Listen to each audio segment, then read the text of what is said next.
There you go. Where do we go?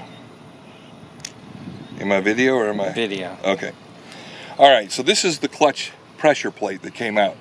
This is where they said the problem was. When they showed this to me and said it was bad, they were shaking these. And you'll notice that some of these are tighter than others. Some are kind of loosey, like that one, and like this one's a little snug. Well, and that's what their whole justification for the clutch being bad. According to the tech at Center Force, these are simply counterweights. You could take them off and the clutch would work fine. And I notice most pressure plates, you won't know this unless you're kind of a motorhead, but most pressure plates don't have these. This is something Center Force does in a performance clutch for high RPM operation, which is even an issue with me because I don't drive the car if I don't race it.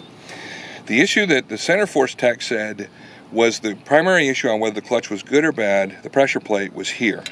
Whether there was excessive wear on these fingers. And I sent him pictures and video. He says no.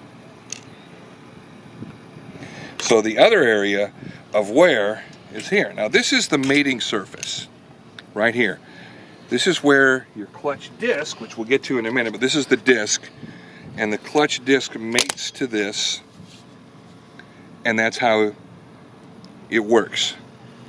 So what you're looking for is excessive wear. So like I'm running my finger along this and there's nothing. You'd feel grooves and scratches like on a brake drum on a car when it goes bad, and you can see it. You test it the same way. You run your fingernail across it, there's nothing. And again, this is fine. There's nothing wrong with it. Now here's the disc. Get a shot of that from the side. As you can see, there's plenty. This is organic material on the clutch disc. And when this is worn out, there's very little organic material left. And you can tell by how deep those rivets are that there's very little wear. That's a rivet that holds it in. And when they're worn out, you can get the rivets, and that's what scratches this up. It scratches your flywheel on your car up. There's minimal wear on this disc. This disc is not worn out. And according to the people at Center Force, not a problem. So I can't show you the release bearing because they didn't give it to me. But the release bearing I'm now going to have to replace because I can't put the old one back in because they didn't give it to me when I asked them to. I want to put this clutch back in my car. This is a high-performance clutch. It's of much higher quality than what I got from them. I didn't need it in the first place. I want to give them their clutch back.